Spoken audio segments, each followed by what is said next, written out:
Wish I could say something classy and inspirational, but that just wouldn't be our style. Pain heals. Chicks dig scars. Glory lasts forever. Replacements coming up next.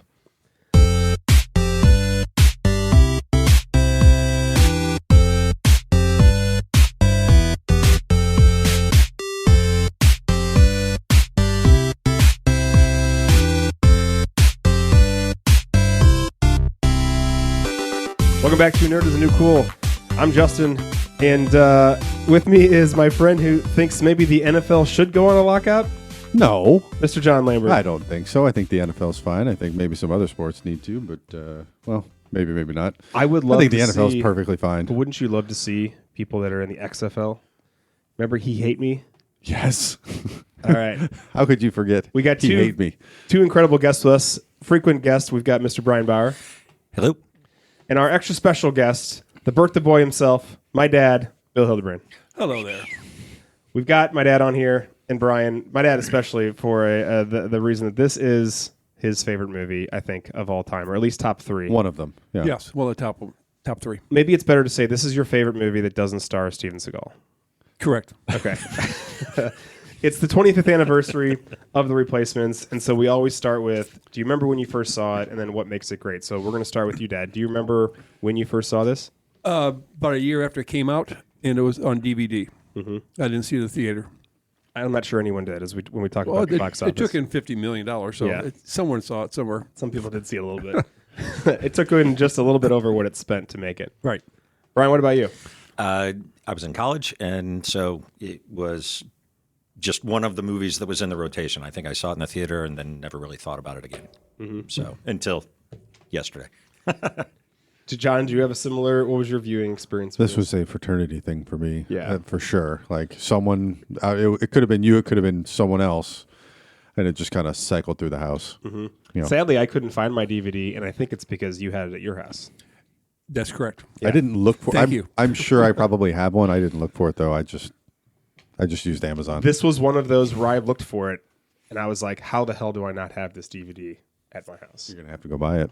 I'm going to take it back from him. Oh, or just do that. It's sitting on the counter. Okay, good. I'll get it when I drop you off. So what makes this movie great? So, Dad, why don't you start again?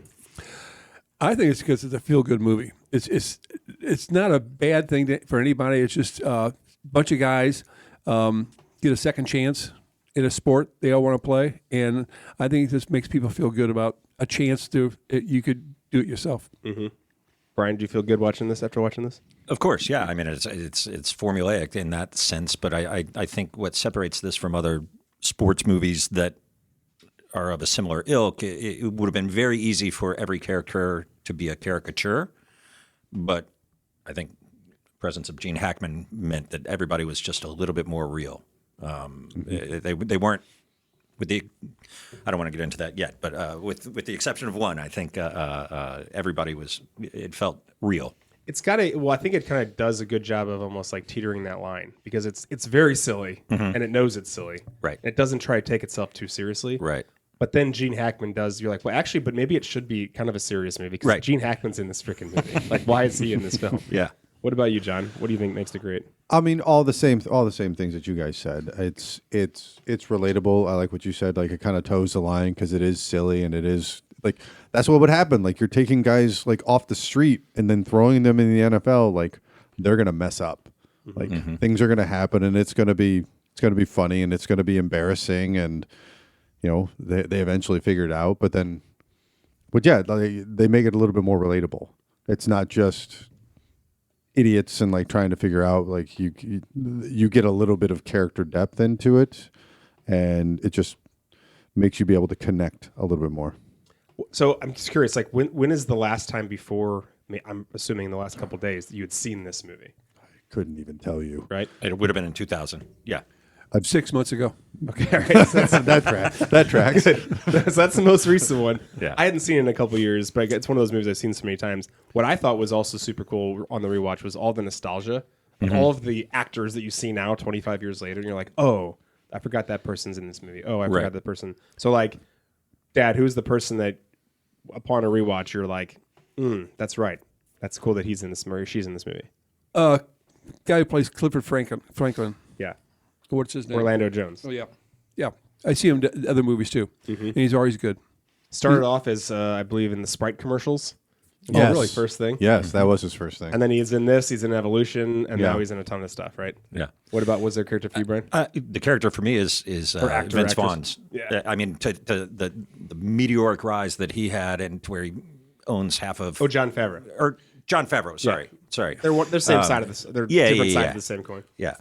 John Favreau he owns the Star Wars franchise now, and he owns X-Men, or not X-Men, excuse me, but Iron Man, right? Pretty amazing to see that he was such a caricature in this movie. And he's jacked, too. Yeah. Yeah, he is. Yeah. Yeah, he is. Yeah. Where does his neck go? Who is it for you, John? It might. Well, I don't know. I remember most of the people. Like actually, when going through it and like going through the doc, I forgot Keith David was in this. Yeah. I'm like, because I saw him like in the doc. I'm like, who the hell was he? And then I do the rewatch. I'm like, oh, there's his voice. Okay, now I remember. And he had a pretty funny. He had a pretty funny line too. He had a couple of little one-liners. He had a pretty good. For pretty me, good it was one-liners. besides Reese Ifans, right? Right. He was in a ton of. Obviously, he's an amazing actor. The other person was David Denman. I was going to say him too. Yeah. So he plays Roy in The Office. Oh, okay. Yeah. Cam's original, Yeah. I guess, fiance, and Yep. he also plays in this most recent like DC stuff, Peacemaker. He's in the Peacemaker. Oh, no season kidding. 2. Yeah. Anyway, so it's kind of fun. Original reception for this film. It wasn't. We can talk about box office draws if we want. I mean, it cost roughly $50 million to make this, and it made roughly $50 million at the box office. So it didn't exactly make a ton of money. But as we all just said, 3/4 of us didn't see this in the theaters. Right. But we've all watched this a gazillion times. So I guess like what's its legacy, do we think? A question maybe. Was this also right around the time when Any Given Sunday came out? Like I feel like it's one of those movies where there were two football movies that came out relatively close together and they kind of pulled from each other. 99. 99. Any given say it was Okay. 99. Yep. But they're right after one another. Right. Yeah, it felt I just have that memory December of 99. So really right after each other. Yeah. But this, and Dad, you mentioned this where you watched it. This was a TV movie. This was on WGN. This is on Yep. TNT. This is on TBS all the time. Yep, that's why I see it all the time.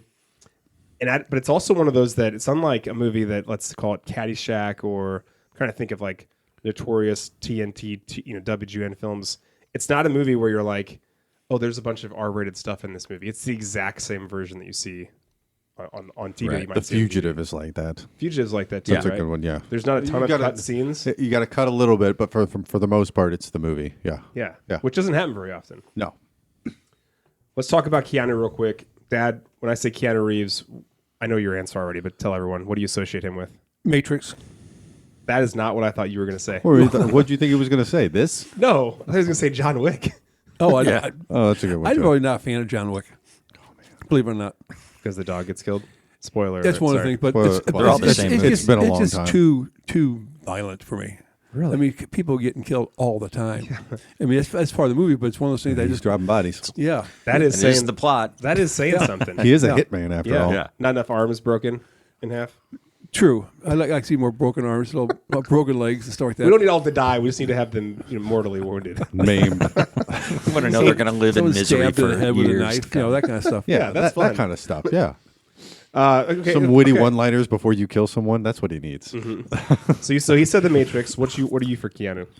Well, my first exposure was Bill and Ted, so and then he played that kind of character until Point Break came along, and then they tried to do that. I didn't realize his personal history and the tragedy that he was going through, even around the time of this, is pretty amazing. So I respect Keanu. Yeah, and you're referring to just like his to River Phoenix and River Phoenix, but also I think someone in his family, like his sister died or something like that, and he was doing all of that while still being cast in these movies and playing stupid dumb guy and all of that. But it would have been very easy for him to stay typecast his entire career, and he's reinvented himself a few times. So I he think that's has, pretty right? cool. I mean, I kind of think of Keanu as he's got 4 or 5 different career.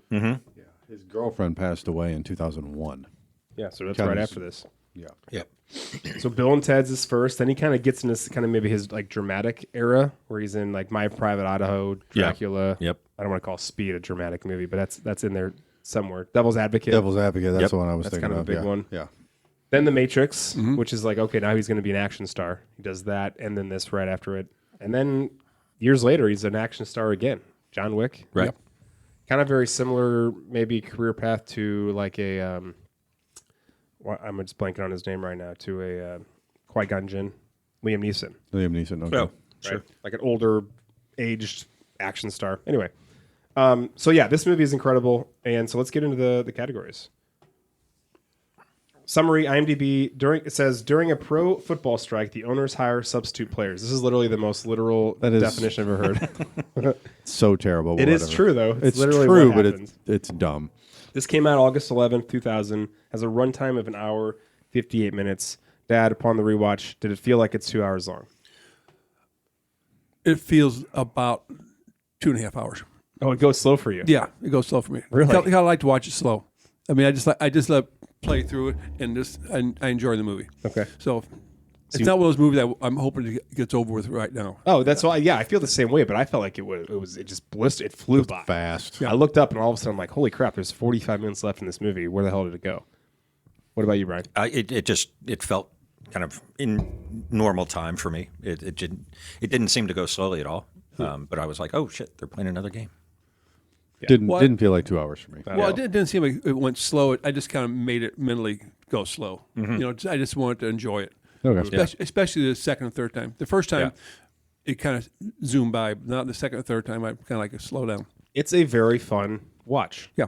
Right. I mean, that's what you can say about this movie. If you're expecting to watch this film and, I don't know, have all these deep, meaningful, powerful moments, you're probably not tuning into this movie for the right reason. Right. Right. You should be kicking back, having fun, enjoying it, and watch. And there's a lot of comedy in this too. We really didn't even mention that. It's a pretty funny movie. Right. I was laughing out loud quite a few times. Yes. Even having seen this. It's got some good lines. Times. Really does. I enjoyed it a lot. Quotable lines too that I use still in my Right. Yes.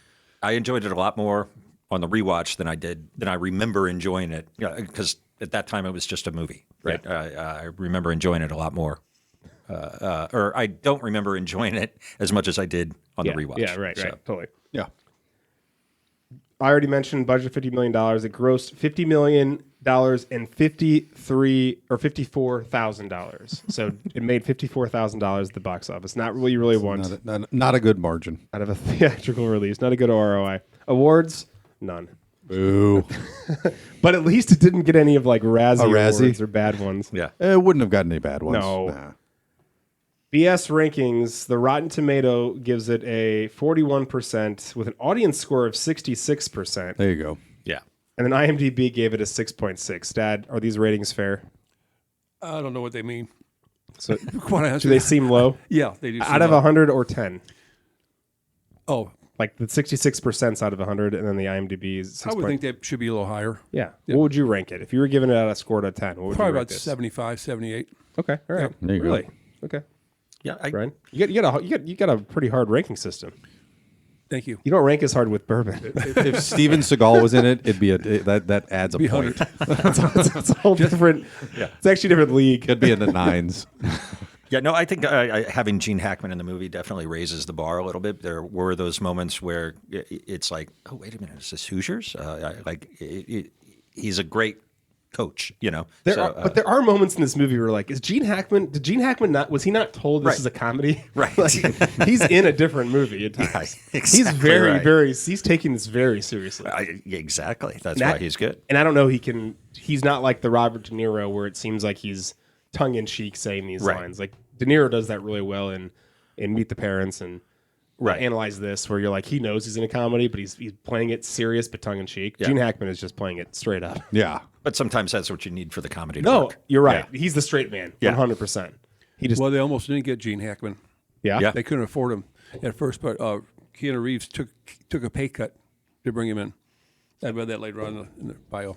I think that's incredible. I mean, Yeah, this is. kind of- I mean, think about this movie. You've got Keanu Reeves, and then we just named a bunch of people that are in this film, but these are not well-known actors at the time. Now, this is Keanu Reeves coming off. This was his first movie after The Matrix. This is coming off a monster movie. So talk about- Keanu Reeves is a megastar at this point in time. Yeah. He's the A-lister of all A-listers. Right. And Gene Hackman is on. Is This still- is the end of his career. Right, but he had just, I mean, Unforgiven was what, 96? 94. 94. Yeah, so like recently. Yeah. And he'd been in a few things And, recently. but he wraps his career up in 06, Enemy of the I State think, was with like Will Smith in 98. 98, yeah. Welcome to Mooseport, I think, is in 06, and that's like his last That's his movie. last one, So I'm yeah. saying he's on the very end of his career. But he still got it. He does still got it. He's great. The Spielberg Award. Howard Deutsch directed this. He also directed. This is it's so fun to like look back on some of these directors that are not very well known, and just like these are some random ass bangers. Pretty in Pink, Great Outdoors, which I just watched like a month ago because of the new John Candy documentary. Oh, If you've okay. seen that, it's called like I Like Me on Prime. Very good. Some Kind of Wonderful. Great movie. Agreed. And he also directed True Blood, episodes of True Blood, Empire, Young Sheldon, and then Will Trent, which is a relatively new show. So that's I don't know what that one is. it's a random smattering of films that he directed. I like Young it. Sheldon, I think, is low key really, really good. Like it was very good. Well, so now that it's over, Yeah. I'm gonna watch it because that's how I watch TV nowadays. Right. Let me rephrase that. That's how Jana lets me watch TV Right. nowadays. So we have to watch unless she's like, no, I want to watch that for sure. It's yeah. It used to be the end of the season, but now it's the end of the series. Right. Which is ridiculous. You gotta Anyway, wait, so in some cases you have to wait like 7-8 years. infinite time. The That's terrible. only show I have that line with is House of the Dragon. That's the only show I'm waiting till it's over with to watch. I probably will too. I didn't watch season 2. I won't get fooled again. Yeah, I wouldn't do that with Curb Your Enthusiasm because it's going to take a long time. Isn't that show over? I just finished, I think. Yeah. Okay. Well, anyway, the Tarantino Award for Writing. Vince McEwen wrote this. Not a lot of stuff. No. He has 28 acting credits. He wrote The Climb, which is a movie from 1997, and then a TV show called Las Vegas. Wasn't James Caan in that? Yes, Yeah. he was. And that only wrote 2 episodes. So this is like his thing for sure. Best leading role. Let's give this Tom Hanks award to. I think there's 2 nominees. Keanu Reeves that plays Shane Falco, and Gene Hackman plays Jimmy McGinty. And Gene Hackman just passed away a couple years ago. R.I.P. So, Dad, you want to start? Who's your favorite of those 2? I'd have to say Gene Hackman. I think he did a really good job. Yeah. Any Kind of keep it particular together. reason? No, I just kept it together as a coach and kind of guiding the guys. He made the scenes all look professional when he's in them. So I liked him. I mean, it's a toss up really to me. But if I had to pick one, I'd pick Hackman. I think you could. The reason why you could maybe argue it is maybe not. To Brian's point, and your point too, that he keeps the movie together, Yep. and he stops it from going off the tracks, right? But I I also don't know if I don't know if you can recast. He's harder to recast than Keanu Reeves is, I think. Right. But I also think the presence of Gene Hackman raised the bar for the other actors. I think Keanu Reeves wanted Gene Hackman in here because he wanted to be a better actor, and working with Gene Hackman makes you a better actor. And so Then it that's gives why. it gives the movies a little bit more legitimacy when you have a name like True. Gene Hackman attached to it too. Yep. But yeah, I'm with you. I think Gene Hackman is the glue. Do you think? Hold on. When I said he's harder to recast, you disagreed. I disagree. You think it would have been easier to cast Gene Hackman? I had an easier in. Are you talking about like recasting I like mean a if later this- category I mean, or? if this movie's made in 2000, like it Oh. was, who's the Gene Hackman? Well, I don't know. I didn't do the research on that. I did the research for now. But that was my comment. I can think of a couple different actors that would. I mean, you can throw Brad Pitt in this role. You could throw like a couple different A-list actors, and I think they would have been equally as good as Keanu. I can't think of an aging actor that I think would have played it with the gravitas for a movie like this that Gene Hackman did. Clint Eastwood. I'm just kidding. No, he'd be terrible. in I this think it'd be terrible. he'd be too serious. I'd have to think about that. I didn't think about that. I just thought about like I had an easy time recasting him. Can you imagine him going, "Gotta have heart"? No, I What can't. about Steven I was Seagal? joking. You think he'd be a good? Who would cast him as Keanu? Oh no, it's Jimmy McGinty. Jim McGinty? Yeah. I think he would have had to been Keanu. He would have had to been he would have had to been Shane Falco for sure. Other 4 Jacksons. This is fun. There's a lot of people. This is going to be maybe harder than this is going to be way harder than the previous category. Oh yeah. Brooke Langdon plays Annabelle Farrell. Orlando Jones plays Clifford Franklin. I already mentioned a few things about him, but most recently, he's also in a great show called Abbott Elementary. Does anybody watch that show? Yes, great show. He is so good in it. Faison Love plays Jamal. We know him from The Parenthood, Friday, and he plays Big Perm, by the way, in Friday. And he's Yeah, in he does. Couples Retreat. And I Couples love that Retreat, movie. yeah. Yeah. And also Elf. Jason. And he's also with John Favreau Yeah. in Couples Retreat. Yeah, yeah. A little too good. They must be buddies. Michael Taliaferro plays Andre. Sadly, he died at the age of 44, but he was also in Life, Bad Boys, and Half Past Dead, so he's in quite a few things. Ace Yonemine, he also passed away, sadly, at age 49. He plays Fumiko, also from Members of a Geisha. Troy Winbush plays Walter Cochran. He's also from John Q, The Bonfire of the Vanities, and also National Treasure, Book of Secrets. I don't remember him in that, but Yeah, it's okay. I don't actually remember that movie very much. I period. only remember the first. The first one, yes. The second one, I probably only saw like once or twice. No, it was not a very I've good watched times. it a lot. I feel you've watched Book of Secrets on. I like it. It's a guilty pleasure. I'm sorry. That's fair. No, listen, I'm not laughing at you. I'm rejoicing this about you. The first one was great. I thought the first one was awesome. We all have our own our movies that we Right. just watch alone in the dark when Yep. no one's watching. That's fine. I'll mention another one later. Okay. I already mentioned David Denman, who plays Brian Murphy. John Favreau, We aforementioned, kind of talked about him, yeah. plays Bateman. I just wrote down Swingers. I think that's what he's most well known for. But now he is, like you said, leading the Star Wars branch of Disney.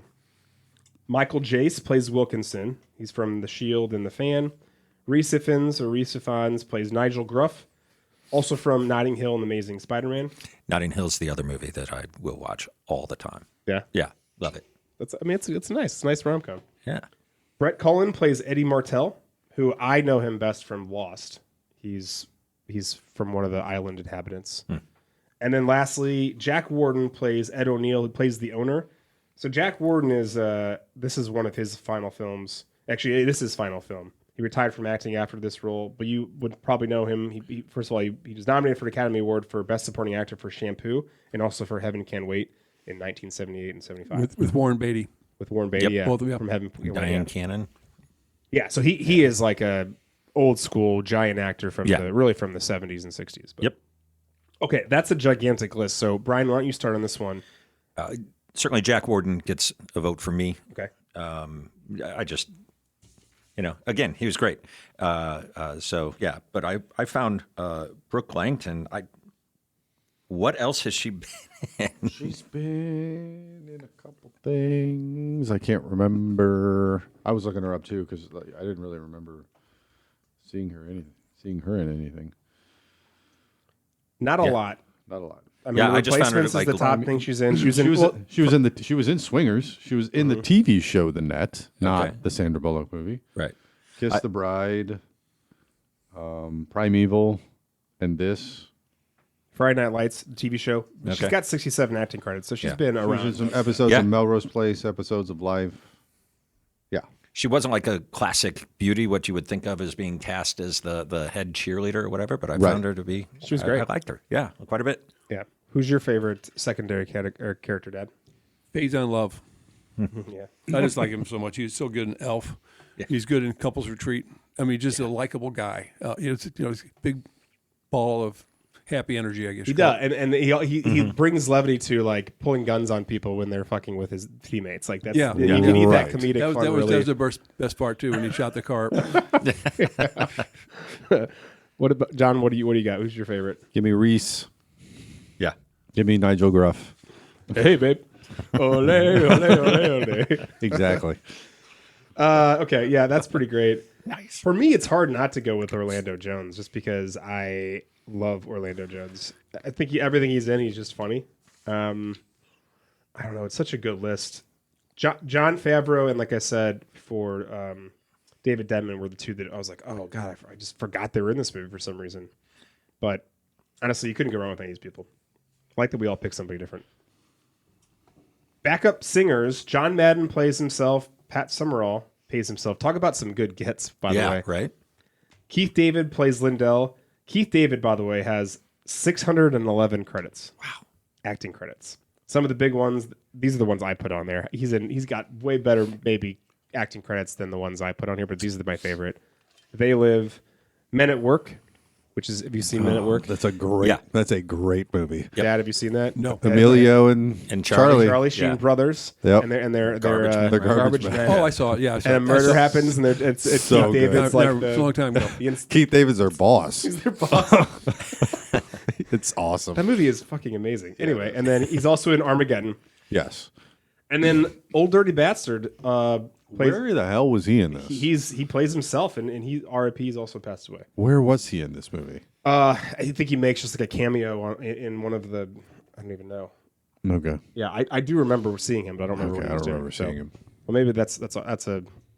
Maybe we don't pick ODB. I'll go first. I haven't gone first yet.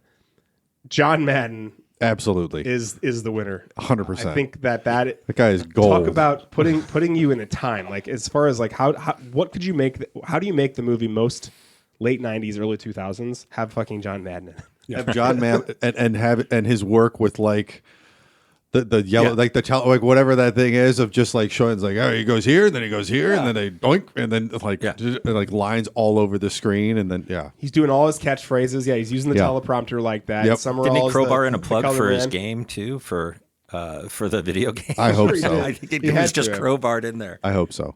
Do you have a different pick? No, I like him too. But you have to have Pat Summerall as well to bounce off stuff. You can't have you can't have Madden by himself. Yeah, Right. You need someone else. And Right. Those two are the best announcers I think ever. It's like football having ever had. it's like having Gene Hackman balance everything out. Pat Summerall balances out John Madden. Right. Yeah. John Williams category. The composer for this was John Debney. He also composed The Jungle Book, Greatest Showman, Iron Man 2, and The Passion of the Christ. Just to Passion name of a the few. Christ is one of the best soundtracks I think I've ever heard. I own it. I listen to it all the time. It's instrumental. It's good. Is it just like very, I don't know, what's the right word for it? Like, is it a good put on in the background, do work? Yeah. Okay. Yeah. It's just easy to listen to. Right. Scenes to nerd out on. I have a lot of scenes here. I had 25 scenes. I didn't even write any down. I'm like, I think we're good. Okay. Well, I mean, I can rattle through all these really quick, but a lot of them. So this is again, talk about a 90s or 2000s movie. Movies back then were very, very short scenes. Yep. It's like it's a set piece. It's 2 minutes long, punchline joke, on to the next thing. So that's why there's so many scenes in this. Let me go through them real quick. Hop in if I skip something. First of all, I think it's important to mention the way to, again, setting that it's 2000, the music, the underground montage of Shane Falco cleaning a boat and playing football. Not underground, underwater. Yeah. Underwater. That sets the tone for, okay, this is a fucking movie that was made in 99, 2000. And the ball said Shane Falco. Right. The ball said, yeah. I mean, that's presumably Yeah. well, we learned that's like one of his trophies that he won for MVPs or whatever. Introduction of the Straight Reasons. I actually like that was good. It's kind of a bunch of little small scenes. You have any idea how much insurance costs on a Ferrari? motherfucker. And then Jimmy and the owner are talking about this. So they really set the tone and kind of a couple of really quick hitters. There's not a ton of, they don't need a ton of background. Right. It's like, okay, we're on strike. Yeah, we know Cool. something's wrong with Jimmy, Yeah. or he's got a checkered past or something like that, and, Sure. and that's it. Another really fun thing they do is how they introduce every player, and it's voiceover of Gene Hackman, yeah. talking about all these players, how they're being scouted, and then why they should get Shane in. I got the bus arrives. Get that Bible out of here. Love it. That's one of my favorite quotes. Yep. That's all one of time. mine too. I wrote that one down. I mean, in context, we have to remember that the whole In point context. is the Reverend gets out, he's holding the Bible Yeah. up for our listeners, and someone in the stands, someone that's obviously on strike, goes, "Get that Bible out of here." The first practice is pretty funny, and then it leads into the first meal, and there are a ton of quotes from that first meal. Yes, there are. Which we'll I go wrote a later lot on. down. The cheerleader tryouts and players montage. So the players are getting to know each other. The cheerleaders are trying out. That kind of back and forth. That cheerleader scene is pretty funny. Annabelle drives Shane home. Then we got the first game. Then they lose a game, and there's a bar fight that leads into the jail dance. Shane's car gets flipped over, and Eddie's car is shot up. Then we get into the fears of the players, like what really scares you, like spiders. And bees. Bees. Anything besides insects. The San Diego game is the next one. That's like the bad girl montage. The now we see the cheerleaders doing their work. That's one of mine. Yep. Shane and Brooke hook up to a montage with Pat Summerall and John Madden talking about the game. Yeah. The euphemisms. Franklin and his sticky gloves, which, by the way, he gets flagged so hard for this. This is so illegal. Letting Shane know the players have agreed to a contract and Martell doesn't have. Martell crosses, yeah. Yeah. Martell crosses, right. Shane lets everyone know that he's out of the party. Then we got pretty much the last game. Martell, first half against Dallas, terrible. Everything goes bad. Falco arrives to save the day, which we could talk about later about the timeliness of this happening. It doesn't necessarily work. What the hell took you to get so long to get here? Traffic. Well, he just automatically portaled there. Let's see. Very dangerous people quote and all the flags in the melee. I wrote down melee. Kick ass on one. Yeah, kick ass on. Very serious injuries, touchdowns, first down, or series of injuries, touchdowns, and first downs. So the game's kind of wrapping up.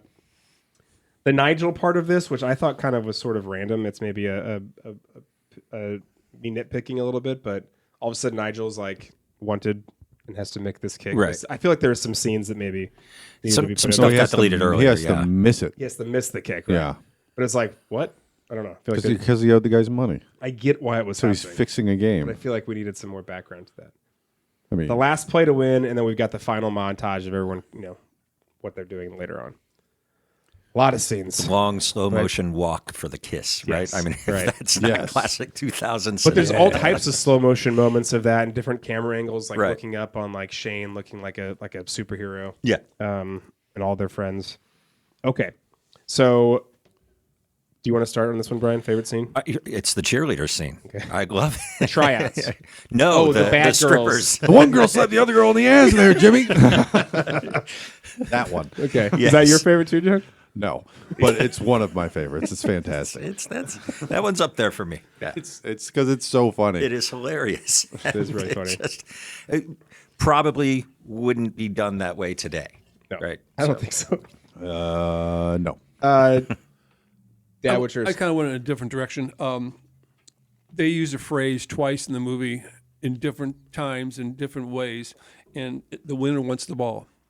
And the first time is when he had a bad play, and Hackman said, "Winners want the ball," because he had handed it off to somebody else, to a running back instead of throwing the ball. And the very end, the winning touchdown drive, Keanu Reeves says, "I want the ball," and then Hackman says, "Winners always want the ball." Yeah. So I thought that was pretty neat. I think it was When good. the game is on the line. I didn't really mention this, but I think that another good part about this movie is that this movie's made like now. Some director or writer is going to get cute and like make them lose this game. Mm-hmm. And that's what's fun about Right, this. because them winning it is just a little Hollywood. Yeah, but that's what makes it so great. They It's win like it, they win- Sometimes it's okay for like the good guys to win, right? Okay, great. What about you, John? What's your favorite scene? No. He's always so surprised, like he doesn't know this category is coming up. I know, but I've been thinking about it for a while, and I just don't know. I mean, I'll probably just say probably them winning the game. Yeah, that's a pretty cool moment. The end of the game. There's so many good scenes. I like that one. The other good scene is the first meal. Yeah, The locker with all the quotes and everything. That is a fantastic scene as well.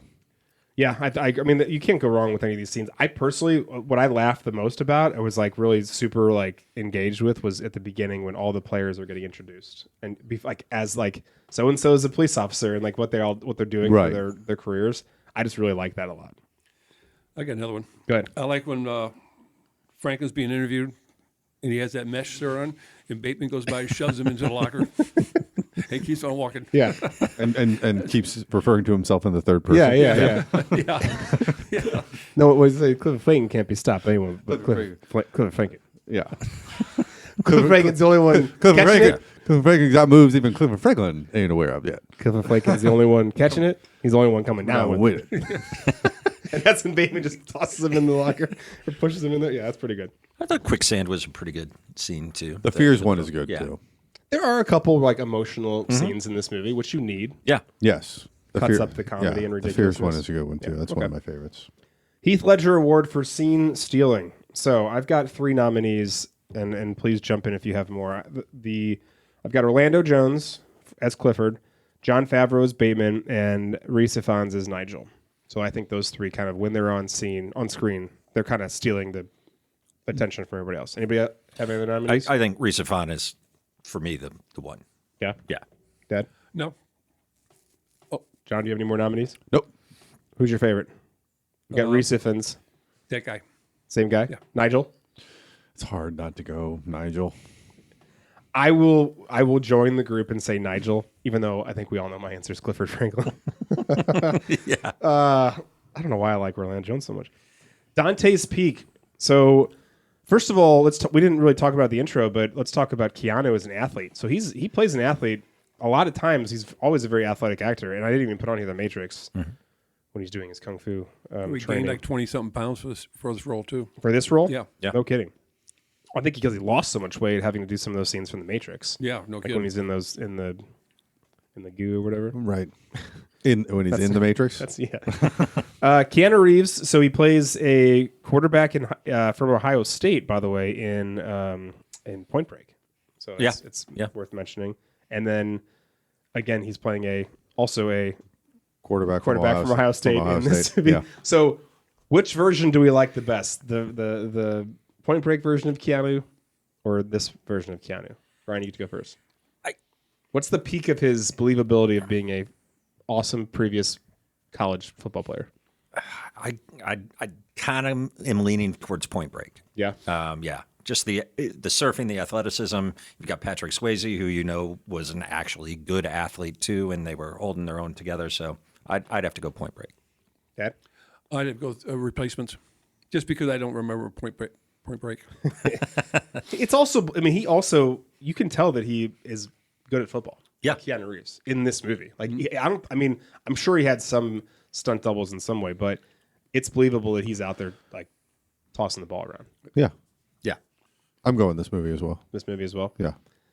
I think I'm gonna go this movie as well. Sure. But it is easy to make him look like an incredible athlete against Gary Busey too, and he's True. he's the sidekick. Peak for football movies.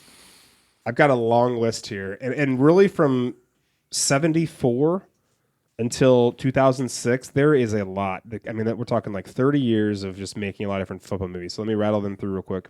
Longest Yard, the original, is in 74. Heaven Can Wait, the aforementioned with Warren Beatty, was in 78. North Dallas 40, 79. All the Right Moves is 83. I had to put on there Necessary Roughness in 91 because that's one of my favorite football movies. Yeah, you do. Rudy is in 93. The Program is in 93. Little Giants is in 94. Jerry Maguire is in 96. And then we have a big cluster of movies here. Waterboy's in 98. Any Given Sunday is in 99. Varsity Blues is in 99. Remember the Titans is in 2000. This is in 2000. And then we got a couple later. Friday Night Lights 2004. Invincible 06. And Gridiron Gang 06. So, John, you get to go first on this one. What do you think is the peak for football movies? Not necessarily the best, but the peak for when was Hollywood making football movies? Any Given Sunday. Late 90s? Yeah. I think Any Given Sunday's a good answer. What Yeah. you got? Oliver Stone. Remember the Titans.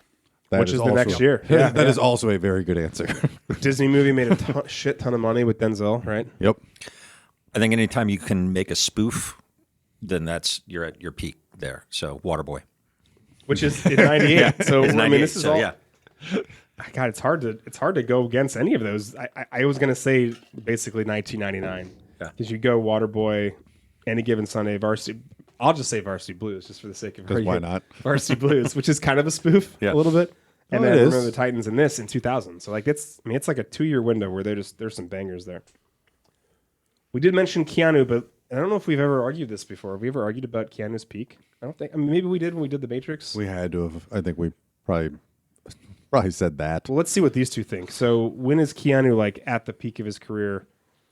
We're probably going to say The Matrix, but I do want to mention a few other things that he was in. Bill and Ted's is in 89, Point Break's in 91, Bill and Ted's Bogus Journey, and My Private Idaho are all in 91. So 3 pretty amazing movies there. Bram Stoker's Dracula's in 92. It wasn't that. No. I don't dislike that movie. Neither do I, but I dislike him in it. Okay, you're right. Gary Immensely. Oldman. Gary Oldman is incredible. In He's this- great, in that yeah. movie. He's great in everything. Speed is in '94. Do not besmirch Speed. No. Devil's Advocate is in '97. This is in '99. Oh, this is 2000. Matrix Reloaded. I'm sorry, and Matrix is in '99. This is in 2000. Matrix Reloaded and Revolution is 03. You can say you can besmirch those two if you'd like. No need to Been state done. the obvious, It's right? been done. Constantine is 05, and then there's like a 9-year gap where he's in a bunch of random ass stuff. But like John Wick is in 04, is in 14. Wick 2 19, Wick 3 19, Toy Story 4 19. Bill and Ted's Face the Music is in 2020. Matrix Resurrections is in 2021, which I actually did kind of like. And then most recently, John Wick 4 is in 2023. So I'll go first with this one. I think it's hard not to say The Matrix in 99. Personally, I think it's 91 as far as like quality of movies he's coming out with. But what do you think, Dad? I have to agree with The Matrix. I like The Matrix. I didn't like the second one or third one at all. They're too weird for me. Kind of out there. I think everyone thought that. Like, what the fuck's going on now? Which is weird. It's odd to say. You really had to listen in the second one. But of a movie that... Okay, we don't have to talk about it. We don't This have to isn't talk the about Matrix it. podcast, but John, I will say The Matrix as well, although I shameless plug for Constantine because I love that movie. you know what might be more fun? Are you going to say The Matrix too? Nope. Oh, you're okay. Good, because I was going to say, why don't we answer again, taking The Matrix out of it? Okay. I don't know that we've seen it yet. I think he's gotten better. He's very relatable now, and take. and I think he's going to do something. The world will be surprised when he wins an Academy Award, and I think he just hasn't found the right movie for where he is now. But when he does, I think he's going to be great. I think that'd be amazing. I like that. Yeah, And and like nice swan song. just what a great guy. What a good, genuine person. Yes, You know. he is a good human being. Yeah. What's his name that kind of had like a... I mean, a lot of actors have late career resurgence, but he actually won an Academy Award for the jury. Paul Newman. Paul Newman, thank you. Yeah. Yeah. Yeah. I mean, he was known as a It wasn't good-looking Runaway Jury. guy. That was Gene Hackman. It was the juror. No, something like that. yeah. It's a courtroom drama. I'm really mad that I can't. The Verdict. The Verdict. The Verdict. Yeah. Jeez. Okay. Anyway, like so. Yeah. He had a different career, and then all of a sudden he was an older Right. actor. The That Road to Perdition. Yep. And he wins an Academy Award for The Verdict. So that'd be pretty cool. What's another answer if you can't say The Matrix? John Wick 1. John Wick 1? Because they had a good storyline, I thought. He killed his dog. And he went back because his dog was gave to his dead wife, and it's a good storyline, I thought. I mean, Jana was out of that movie in the first 5 minutes. She's like, I can't watch this. Yeah. Because the dog, right? I'm like, Jana, it gets better. Yeah. Like he avenges the dog. Yeah, I think the first time I watched that, I made myself watch everything, and then on rewatches, I will just like leave the room. Start 10 minutes in. You know. Be like, the dog's okay? Good. Now I can start watching this Yeah. again, or I'll just fast forward real quick and avert my eyes just so I Right. don't have to watch that. Yeah, you're right. Just skip past that. Just get past that. Chapter 3. Get to the killing. I'm gonna say Speed. Speed's great. I mean, it's probably the one besides what we already mentioned, probably one he made the most money with. Quoth the Raven. So favorite quotes. So let's just, if you have a quote, you can just kind of share. Maybe we'll just go around in the circle and take turns. I agree. Winners want the ball, winners always want the ball when the game is on the line. Yep, that's exactly what I was going to pick, too. Well, Same you can thing. share other ones. No, I've got a lot. Okay. Let 'em share. We got quotes. So Yeah. we can take turns, John. Yeah. You go Okay. first. All right. That'll do, pig. That'll do. Screw you, cockroach. You have to find your dick first, Shamu. That'll do, pig. That'll do is a quote that I say, and I know that that's not the original from here. from It's Babe. Yeah, that's from But Babe. I say that version in that accent. You're quoting them, quoting. I'm quoting Babe. Nigel, quoting Babe. Quoting Babe. Michael Scott, Wayne Gretzky. Let's stick. Is that where that quote came from? From Comes Babe. from Pig? Babe. Babe. Yeah. That'll do, pig. That'll do is from Babe. I didn't know Yeah. that. That's what I'm saying. I also know it from Replacements. I only know it from. I mean, I knew it was from Babe, but I never saw Babe. Let's stick in that same universe. I'd love to see a fat guy score. And Summer All says, why? Because first you get a fat guy spike, and then you get the fat guy dance. Love it. All right, go ahead. Actually, we can we can stick with that. You know, there's a rule in sports: don't do anything great if you can't handle the congratulations. John Madden was gold in this movie. Yeah. I'm wiry. I'm wiry. Wiry. He's Say it again. wiry. We were wiry. But you said he was solid muscle. Oh, he's much stronger than he looks. The For a football Welshman. is like a one-man cold to Clifford Franklin. Clifford Franklin's the only one catching it. Clifford Franklin's the only one coming down with it. Let's see. I really like the back and forth between Bateman and McGinty. You need the ball. I need you to give me that ball. I'm going to get you that ball. Give me the ball. You're going to give me the ball. I'm going to get you the ball. And then he goes, I hope he doesn't kill anybody. I hope it doesn't kill anyone. I've got maybe one or two more. I've got a few more. Okay, go ahead. Again, Pat and John again. Players aren't supposed to be fraternizing with cheerleaders. Yeah, what are they going to do? Fire him? The Mick's right. I'm not a Mick. I'm bloody Welsh. See, so I would. Yeah. And then you can keep going. Whatever. Man, I'm going to go sit with the deaf kid. Jesus Christ, you praise his glory, Nigel. You praise his glory. Just from the other side of the room. Just so good. Any more? I've seen monkey shit fights at the zoo that are more organized than this. That's the first one. And then one more. Clifford Franklin. Coach, ain't this stuff illegal? What are they going to do? Put you in football jail? No, you know this don't look natural, coach. Looked like I just jacked off an elephant. We should end on a positive, a motivational one. Gentlemen, it's been an honor to share the field of battle with you. Yeah. Okay. You're canceled. I couldn't think of anything that we need to get rid of from this movie. I don't know. Is there anything you thought of, Dad? The double turning over the car on the side. The first one wasn't needed. When he turned Reed's car on the side, I don't think they needed a second one because he brought the guy out with a gun and shot the windows out of the Porsche. I thought that scene was good. But the first one I didn't think was really needed being there. Okay. Got it. Yeah. So cut that scene. Boring. I'd cut that little. He can get out of the car. They come surrounded us up, but they don't have to flip his car over. Could they flip the car over? Is a better question. Well, that's true. They probably could. Yeah, I bet those guys could. Yeah, I guess you're right. They're NFL players. It's a little, Yeah, they it's a could probably. Ford Ranger. That big guy could have done it by himself. Yeah. He didn't need help, Okay. but he just got it anyways. Anyways. Yeah, no, I don't think I would cut anything out.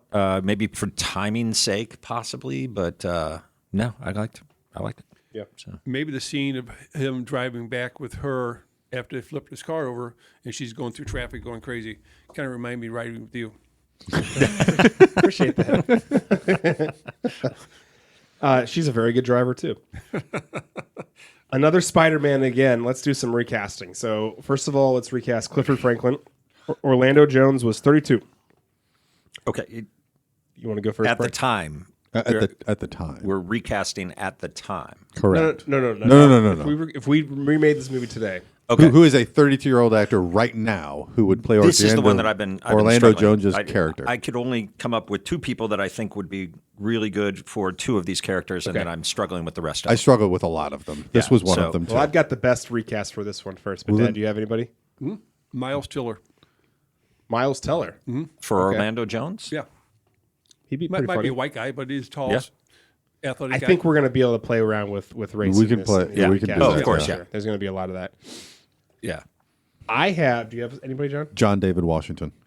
Oh, David Washington? yeah, he'd be good. Denzel's one of Denzel's sons. I think it was actually a football player, too. Yeah, He was. For the Yeah. Rams. I've got Tyler Jesse Williams, who you may know him from. He's in Walking Dead. He's now in Abbott Elementary, and he's also from Everybody Hates Chris. Oh, okay. Okay, Yeah, yeah, yeah. okay. He's the teacher in Abbott Elementary. Yeah. Okay. And fun fact: Orlando Jones plays his dad in Abbott Elementary. Oh, no kidding. So that's funny. why I think I that's haven't the seen best full the most circle. that's recent a good season, one. so. I think that's why it's my favorite of, Okay. of the bunch. good. Okay. Walter Cochran. So let's recast Walter. Troy Winbush was 30. I only have one. I'll go first on this one. I had Aaron Pierre, who you probably know him from Krypton. Actually, you guys would not know him from Krypton. But he's also he's in the morning show, but he also voices Mufasa in the most recent live action rendition of Lion King. Okay. Dad, who do you got? You got anybody for Walter? No. Okay. Walter's kind of tough. I got nobody. Daniel Kaluuya? Daniel Kaluuya. Is that how you say his last name? Kaluuya, yeah. Okay. Look up Walter or Aaron Pierre. real Oh, quick. yeah. I know. I was looking him up. Okay. Those two would both be really good at that. I think both of them would be good. I'm fine with either though. All right. I never win, so I'm taking this as a win for me Take again. the I'm dub. taking both W's. Lambert always has better than I do. Ah, this was hard for me. Annabelle Farrell. Brooke Langdon was 30. So who are some actresses right now in their 30s that would be a good cheerleading coach, Dad? Sydney Sweeney. Sydney Sweeney. Just put her in everything. I knew someone She's was in her gonna use 20s, I think, still. I think she would she's actually be old better enough. She's as one fine. of the Yes. the recruits. Yeah. Well, at least you could do one of those dances. Yeah, that's what I mean. Right. That Yeah. part. Yeah. No, the crazy dance. Yeah. Yeah, the weird dance on the end, the seductive one. Do you have anybody? No, again, struggling. I think You just raise your hand when you've got It a- could be like an Emily Blunt, or it could be, even though she's a little older than that. I got 3. I have a couple. Do you have a couple too? Okay, we can go. All We can right, trade. go. We can trade back and go forth. first. My Vanessa Hudgens is one of them. Oh, she would be really good. I have Jana actually recommended this. Lucy Hale, who she's best known from Pretty Little Liars. Okay, I'm familiar with that show because Jordan. Thanks, Jordan. Shout out, Jordan. I don't know if this picture helps you, but I'm looking her up. Okay, yeah. Yeah. God, she's 36 now. Good God. 36. Okay. You know who could We're be old. pretty good is that Mikey, what's her name? She Maddox or something like that. She was in Once Upon a Time in Hollywood as the black hair. She was freaking out, got the can thrown in her face. Mikey Madison. Yes, Madison, yeah, she won the yeah. Academy Award for 26. that. What was that movie? Honora. Honora. Yeah, Yeah. yeah, Yeah, I like that. yeah. That'd be pretty good too. John, who else you got? Lily Collins is another Yeah. one, and then Alexandra Daddario. We could put her in anything too. Yes, we I could. don't mind if she's one of the strippers. She. This is the most perverted episode. Not even perverted, but okay.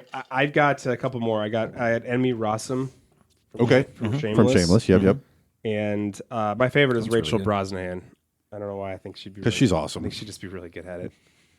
From Superman and from Marvelous Mrs. Marvelous Maisel. Miss Maisel. Yeah. Yeah. What do you think? I don't know, man. I kind of liked Vanessa Hudgens the most. I like that one too. Okay. All right. Yeah. Let's recast the two big dogs. Jimmy McGinty. Gene Hackman was 70. Brian has someone for this one. I think Keanu Reeves. I was gonna say him, but I always do that, so I He left him always off. does that. I already had John will pick Keanu. No, I did not pick Keanu because I don't think Keanu would be right for this. I think he could actually. He could do anything, but like I thought so too. You have Keanu as well? Yeah. Really? Anybody else? I do. I have 3 other guys: Go. Josh Brolin, Okay. Sure. Yeah. Russell Crowe, Dude, he'd be good. and These are good. Denzel Washington. Yeah. Okay. I think I like Josh Brolin the best of those. I Yeah. do too. Denzel's a good. Denzel take, is too. not bad though. Talk about bringing gravitas to the role while there's the silliness all around you. He's played coach before too. Yeah. I'll go next, John. I had Billy Bob Thornton. Okay. Also played a coach. Also played coaches. So I got some previous coaches, and then I also have J.K. Simmons. I think he'd play. I think he'd I be wonder good. if he wouldn't play it as serious. He's very serious. He could be a could. very serious Yeah. serious You- actor. Well, You've you see seen those it. commercials. But he does comedy too. So He does comedy, the yeah, but he does commercials. comedy too. But like, did you? Yeah. But if you take him from Whiplash, that's Exactly. a very serious. Or you take Right. him from like Spider-Man, Spider-Man, right? where he's kind of serious and Yeah. kind of. Yeah. Oh wait, you were serious? Yeah. Who do you got? I have Bryan Cranston. Oh, He's good at everything, man. I wrote Samuel L. Jackson. And then probably the one I like the most is Kevin Costner. yeah. That's actually really good. Man, I'm between Costner and Brolin. I think either. Yeah. I think Brolin could be maybe a little more gruff than Costner. I think I don't know, Costner, Costner can be. could do it, Costner too. can be pretty. I'm thinking gruff. about Costner from You see him from Draft Yellowstone. Day, like it's. Have you seen Horizon yet? I've not seen that one. Yeah, Yes. Is it good? It's good. pretty good movie. Yeah. Okay. All right. It's long. It's Well, two it's supposed parts, to be isn't like it? Three. I It's, think. they haven't done two. They haven't filmed two yet, but Oh, the okay, first one is 3.5 Okay. Yeah. hours, long. I think. Yeah. Yeah. It's kind of gruesome too. Yeah. Well, since we're talking about Costner, let's pick Costner. Shane Falco. Keanu was 36 at the time. I only have one name written down. I only have one name written down. I only had one too. It'll be interesting if it's the same one. I will start. Or Dad, why don't you start? Glenn Powell. Yep. That's who I wrote down too. Are you fucking kidding me? Everybody. We should have just said He's 1, the 2, only 3, person. go. He's the only person. That is Yeah. amazing. I mean, he's playing a playing one football right player now. right now, Chad Yeah. Powers. Yeah. Yeah. Which I haven't seen that show. Has anybody else? Have not seen it. What show is it? It's called Chad Powers. The premise is that he was a amazing college football quarterback, but he did something to fuck up basically and kind of got like blacklisted basically. And now he is wearing a full prosthetic face and playing like a freshman trying to and is like becoming this amazing quarterback Gotcha. while hiding his original personality. Okay. Totally ridiculous, but yeah. Glenn Powell. That's the first time that's ever happened. Unanimous not even just like unanimous decision. Like, That we all only had one person, and that was who we picked. yep. That's crazy. To stream or not to stream, is this better as a TV show? This is actually one of the first ones I've written down in a while where I actually think this would be a really good TV show. Yeah. I think this would be a really awesome. I mean, so hear me out. I know you've got probably a ton to talk about, but let me. I have thoughts. Let me say my quick pitch. Season 1 is like the starting of the team. Like we've got a strike, and then we're getting the team together. And maybe at the end of it's like the first season is like the end of the maybe it's the end of the first season or the season, and then the strike ends. Or it could be like a couple different. You could stretch this out amongst multiple seasons of one season. But then the next season is now some of these players are maybe in the league, or maybe there's another strike, or maybe there's something that happens. Whatever, you could draw this out pretty easily. Yeah, the difficulty would come in with the strike, right? Like, how long is it going to last? But who knows? I went a Maybe different it's- direction, but yeah. One other thought, and I'm just having this now. What if this could be like an anthology type thing, where each season could be a different sport Or each season could be a different team or a different team within where that you season. play. Oh, yeah. Then you'll see peripheral characters from the previous season in a game when they're playing each other. I like that. That's the winner. You got any thoughts, Dan? I have. They keep playing. Well, they fire all the replacement guys, but they kept Keanu Reeves keep on the team as a backup quarterback. And the next season, what happens is Martell gets hurt and he becomes a big star again. So it kind of keeps it going. Mm-hmm. But I'm just thinking of Reeves. Maybe someone else will stick around too. But I just thought keeping him. If not, then if you do it later on in life, like 10 years later, Reeves comes back as a coach, as you talked about earlier. Yeah. So. I think, if anything, the most likely person would be Brian Murphy to actually make the league after this season. Yeah. John, what's your pitch? So, I mean, this is a great movie. It's hard to say TV show because I do like this movie so much, but in the event that this... So, I went a little different where season 1 would be basically the movie. You draw it out a little bit. You get a little bit more character depth. You can go into the background of some of the guys a little bit more. Like, why does Nigel owe these people money? Like that kind of thing. Mm-hmm. And then strike ends, like at last game strike ends, that's the end of season 1. And then season 2 just follows them as they adjust to their past football, like their new lives again. So I like the show, and I never watched it, but the show that was coming to mind was Prison Break, because it was called Prison Break. Well, they break out of prison in the first season, Right?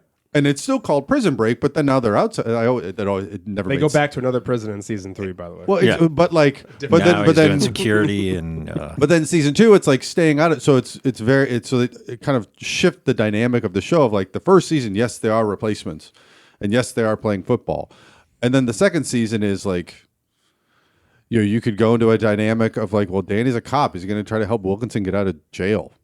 Yeah. Like, what happens with Reese? What happens with Shane Falco and Annabelle? Like, are they going to get together? So, like, you have a lot of different plot lines that you can go into, and then maybe someone gets picked up and whatever, and that can be part of the story. But like, you can almost like change the entire plot of the show with the same characters, just doing other things and still calling it The Replacements.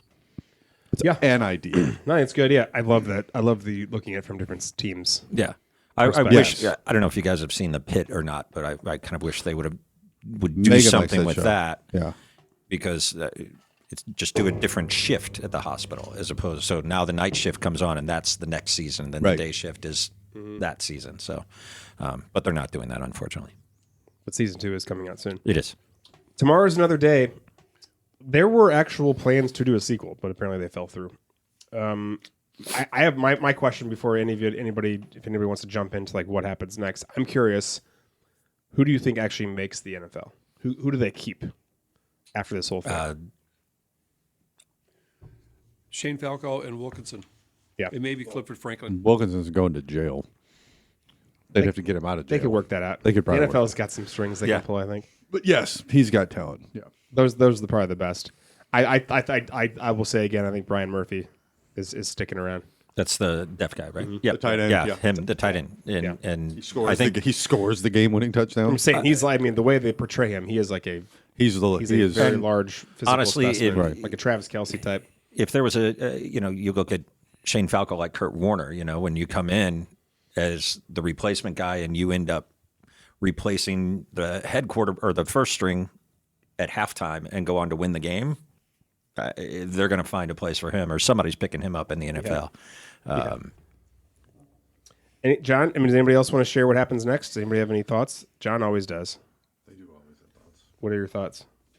Well, you can kind of go in a couple different directions. So, like one of the ones I wrote down was like they stay together as a unit. Like maybe not everybody, but like the main guys, core, yeah. the core, and they go to the CFL, so they all get signed by the same CFL team, or they go to NFL Europe because NFL Europe was still a thing until 2007. So you could kind of just, hey, now they're in Europe and they're playing over there, kind of thing, but not as replacements, but as actual like air quotes like players. Again, XFL, Canadian XFL. Football League. Yeah, I said the CFL. I said either up north or across the pond. Yeah. And then kind of building on what you said was Falco showing enough as his stint as a replacement to catch on as like a backup or a practice squad player for an NFL franchise. And in the spirit of happy endings, eventually gets a shot because this is happy. I said an even more ironic outcome would be getting signed to Washington. Martell gets hurt, and then Falco takes over and leads them to the playoffs. That's a very Hollywood ending, but you could do it. Yeah, my Hollywood ending was they would go on to the playoffs, make it pretty far in championship game. They lose the game, but he's got a much better perspective than he did when he lost the Sugar Bowl. Right. And he's more adjusted and doing better. He's changed, and so and that's how you define the primary character is the one that has the big change of heart, change of mind, kind of thing. Well, let's get into nerd facts. I think it's actually a pretty good transition because we're going to talk about Shane Falco here. So this is interesting. The reason why everyone refers to Shane Falco's meltdown in the 96 Super Sugar Bowl is because there's actually no game played in 96. So the Sugar Bowl after the 95 season was played on December 31st, 1995, where Virginia Tech defeated Texas. And after the 96 season was played January 2nd, 97, where Florida defeated Florida State. So That's pretty creative. yeah, it's creative. That's pretty creative.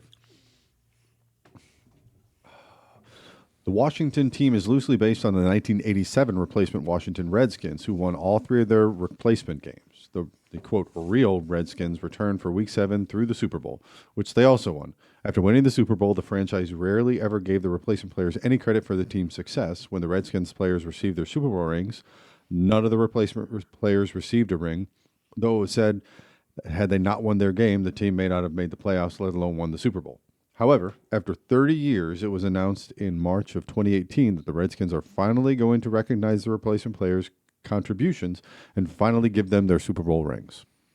Yeah, these next couple. Thanks a lot. Yeah, right. I've had 30 years. Cool. I could have. That is some Better late than never, I guess. But a lot of these nerd facts are all about like this, Like this the- strike team. Right. Right. Dad, you're up next. About what? You're going to read the next nerd fact. Number 3. Where's number 3? The men who suited up for Washington were a true collection of underdogs, pulled from all walks of life for one last shot at glory. A few notable players from the list. Anthony Allen, former USFL player. Allen had been cut by the Atlanta Falcons during the final roster trim in the summer of '87. He was a free agent, chasing another NFL opportunity when the strike hit. Ed Rupert, quarterback. After a standout college career at the University of Louisville, Rupert went undrafted. When Washington called, he was working as a bartender in New York. Tony Robinson, quarterback. A former star at the University of Tennessee, Robinson's career was derailed by a knee injury and legal troubles. After serving time, he was playing semi-pro ball for the Richmond Ravens, trying to rebuild his career when the opportunity arose. And fourth, Willard Schism, I think you say that, an undrafted player out of Alabama. Schism had bounced around the Canadian Football League and was working non-football jobs before being recruited by Washington. Those are like pretty much background stories to quite a few of the players. Right. Yeah. Once they got the nod, the Washington Redskins replacement team outperformed all expectations that a rational person might have had for them. The odds became even more stacked against them as notable players started crossing the lines on opposing teams, like defending champion Giants began crossing the picket line and returning to the field. In Week 4, they beat the St. Louis Cardinals 28-21. Week 5, they crushed defending Super Bowl champion New York Giants, who had many of their own stars cross the picket line by a score of 38-12. And in Week 6, in a climactic Monday Night Football showdown, the all-replacement Redskins faced the Dallas Cowboys. The Cowboys roster was stacked with regulars who had crossed the picket line, including Hall of Famers Tony Dorsett and Randy White. Against all odds, Washington won 13-7. Dad, do you remember this being do you remember that Washington team at all in '87 with all the whole draft going on? Well, they had the quarterback, the first black quarterback, I believe. I forget his name though. That's the only thing I remember. They went on won the Super Bowl that year.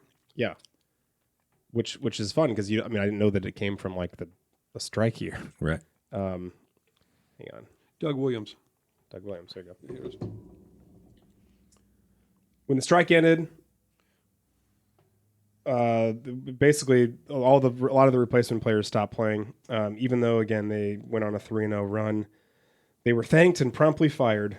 Like you said, Doug Williams took over and they won Super Bowl 22, beating the Broncos 42-10. Damn. Right, yeah. Well, if you can win with replacement players, right? I mean, you should be able to kick everyone's ass. Right. There were a few players like Anthony Allen that remained on the roster and earned a Super Bowl ring at the time. Some stayed in the league for years, like tight end Craig McEwen. In fact, McEwen went on to play for San Diego Chargers after a stint in Washington. He was in the NFL the longest of any of the replacements. The vast majority, however, didn't stay in the league, didn't get players. They didn't get playoff shares, and they didn't get anything. Ed Rupert played for the Albany Firebirds for a few years before becoming a high school coach. Senator John Cowan worked in Virginia as a high school football coach and a teacher, and others followed suit. So he just kind of they tried to stay. Most of them stayed close to football any way that they could. Yeah. Dad, you mentioned this, but What's that? you already mentioned this before. Number 7. Oh, Keanu Reeves gained 23 pounds for his role as quarterback, Shane Falco. Get jacked up. Yeah. Fumiko's war cry, nan desuka, in Japanese actually means, what is this? That's awesome. Archie L. Harris Jr., who plays Wilson Carr, was an actual replacement player during the 1987 NFL strike. He played offensive tackle for the Broncos, who lost to the Redskins. Wilkinson, Michael Jace, is afraid to go back to prison in the quicksand scene. In 2016, Jace was convicted of second-degree murder in the killing of his wife and was sentenced to prison for 40 years. Ouch. Earl Wilkinson is based on Tony Robinson, who was a replacement quarterback for the Washington Redskins in the game against the Dallas Cowboys during the 87 NFL strike. Robinson was an inmate on work release and was allowed to play that one game and led Redskins to a 13-7 victory on Monday Night Football. It was one of the biggest upsets in the 87 season. Robinson eventually was released from prison in 2012. That's crazy. Nigel Goff kicked a 65-yard field goal to win one of the games. The NFL record for longest field goal at the time this film was made was 63 yards, so Goff's kick would have set a league record at the time. And now it's actually 68. Yeah. It's fucking nuts. Jesus. Jack Warden, who, again, played the owner, Ed O'Neill. He also played head coach and owner George Halas in the Chicago Bears, of the Chicago Bears in Brian's Song in 1971, and coach Max Corkle in Heaven Can Wait in 1978. After the onside kick, Falco tackles Bateman, and and then he regularly holds the ball for Gruff to kick. The quarterback usually isn't on special teams due to the possibility of an easy injury, but the Sentinels only hired 22 replacement players, so special teams were composed of players from both the offense and defense, and obviously the kicker. This film was shot in Baltimore Stadium, not in Washington. While the team in the film is from Washington, the move was primarily filmed in Baltimore, Maryland. The home of the Sentinels was then named PSNI at Stadium, home of the NFL's Baltimore Ravens. In the movie, the stadium was called Nextel Stadium. Today, the venue is known as M&T Bank Stadium. And in full good guy character, Keanu Reeves took a pay cut to secure Gene Hackman. To ensure the legendary Gene Hackman would be cast as Coach Jimmy McGinty, Keanu Reeves reportedly agreed to a significant pay cut. His willingness to reduce his salary made it possible for the production to afford Hackman. Good call for Keanu and also for Gene Hackman in this movie in general. All right, Inner Nerd Thoughts, kind of wrap this up. Did we learn anything? I've got a couple thoughts. Do you have some thoughts, John? No, you can go ahead. Okay, my first thought is the most glaring issue in this movie, and there's a lot, but the number one thing watching it was and this is the kind of shit that bothers me. There's no reason to make that you have to have Keanu Reeves sitting at home watching this happen and then leave at halftime to somehow get to the stadium still at halftime to then dress to then play the entire second half. Like, just the continuity is fucking bonkers to me. It was so glaring. I'm like, he's at his house, even if he lives next door. Like, I think he did. He was right at the river. I feel like he was close. I just feel like it's unlikely. And traffic wouldn't be bad because everybody's at the game or watching the cheerleader game. went and picked him up. Maybe if that's the case and she's driving or I'm driving, Yes. maybe he could have made it. I don't know. Those little things. Yeah, maybe she taught him how to drive, so he just drove like her there. Just crazy. Yeah. Like you. That's true. And Exactly. And the only other part about the last game is that the last quarter, I don't really know what's going on. It's very unclear who has the ball at any given time. and then all of a sudden we're in the last play and they're trying to win the game, which is fine. It was almost like the editor didn't know how football was played. It's completely chopped up and odd. I'm like, what's happening right now? Yeah. I'm like, okay, we're on the last play. Good. Okay. Now they're going to win. Yeah. I have more thoughts, but I want to save them. So No, there's a couple. I mean, there's an obvious one where they're talking about it. It's like, where he's out of bounds on the 23. And then the next play, he goes out of bounds on the 23. that's what I'm thinking. This is what I'm saying. That's what I'm saying. Like, that's a specific one that I'm like, that's backwards. They should have, like, there were some parts where they should have flipped those. Chopped up in a weird way. Yeah. Any other I'm glad it's led into the final scene of them dancing. There's some good dancers in that bunch. Anytime they can shall survive. Anytime they can break into Right. choreographed dance, I feel like they do it in this movie like 3 times. Yeah, exactly. It did, yeah. I think for me it was interesting just how having one kind of anchor of a really great actor can raise the bar and bring legitimacy to it. It could have been very easy for this to be a farce, but it wasn't. I want to get back to that because that's a really good way to wrap this up. But I want to say one more thing though. The Annabelle and Eddie alluded to relationship where he just comes out of nowhere and says she deseres better. I'm like, what? Right. Is Yeah, and then that he's was distracted weird. the entire first half because he keeps looking at her. Yeah, when did Martell all of a sudden come? When did this love triangle happen? Again, very similar to the Nigel Gruff thing. Yeah. I feel like they cut like 3 scenes where that would make sense, but they should just cut that because that also didn't make sense at all. I'm like, Martell, you're already worried about him crossing the line. This isn't also a love triangle situation either. Yeah, he's taking your job and he's taking your girl. And it's right, and I think that's part how the script girl, was written. the girl that you're dating in your imagination because you're not she actually. Well, it'd been 'cause better if she's- he drove off in his Porsche. Right, sure, but there's no. It's just there's no alluding. There's not even an alluding to it earlier in the movie. Anyway, No, there's nothing. really It just bothers shows up out of nowhere.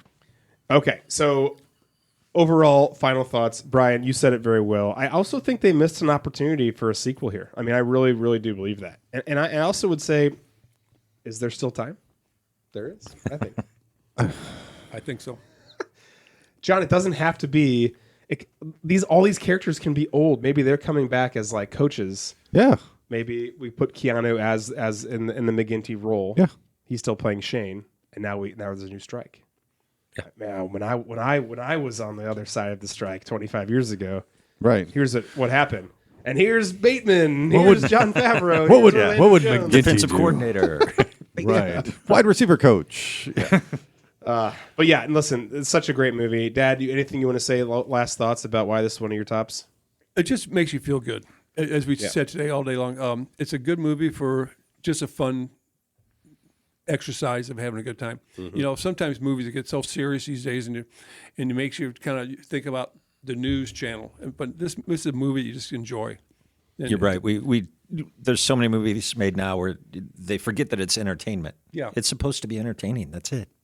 Well, what's interesting too is they had every opportunity to go into like anything about why they're striking, and that could take you down a path about economics, about greed or whatever. It's not that at all. They Right. gloss over that super quick, and now it's about how do we make this replacement player team like fun and how do they win. Right. And then occasionally there's a random scene where there's like some type of conflict between the previous players, but it's all funny. It's all flipping cars and shooting cars and whatever. And they don't. It's just fun. Yep. I was literally smiling the entire movie. Like there's no moments where you're like, it's fast. It's Even funny. the bar fight's fun. Even the bar fight's fun.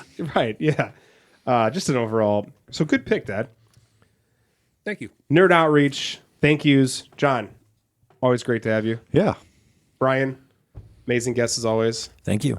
And then super special shout out to Dad. Thank you. Happy birthday. Happy birthday. Thank you, guys. So glad to have you Great on being here. Anyone else have any thank yous? John? No. No, good. Okay. I think that's what we're just going to thank my dad. Yeah. Brian too, but Dad especially. No offense. He's way more important. Let's also thank producer Justin. He's been chuckling a lot during this movie in the background, or this podcast. So as always, like, share, listen, etc. You can follow us on all the socials and whatnot. Our next episode is going to be, we just decided it before we started this episode, we're going to be talking about Desperado. Yes. Well, maybe we'll bring our friend Pascal onto this show because that's one of his favorites. Yes. He loves Antonio Banderas. No, No, we'll just do it over Zoom. we'll do it over Zoom. Yeah, in between his flights or whatnot. Right. The internet. Well, everybody, until next time, thanks for listening. Bye-bye. Bye. Ciao.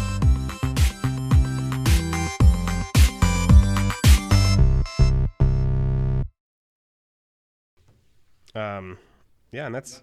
Oh, what's the next episode we're doing? I don't know. Have we talked about it yet? We have not talked about it yet. Do we want to talk about it? A real quick decision. Yeah. Um, Quick decision. Jaws? 1975. So what's just that? gave my dad 50. 50 years. Yeah, Jaws is good. What else we got? We could also do like a virtual one with like maybe Pascal and do Braveheart. Or no, Desperado. That's what I meant to say. Desperado. Yeah. Let's do that. Okay, let's do that one. Yeah.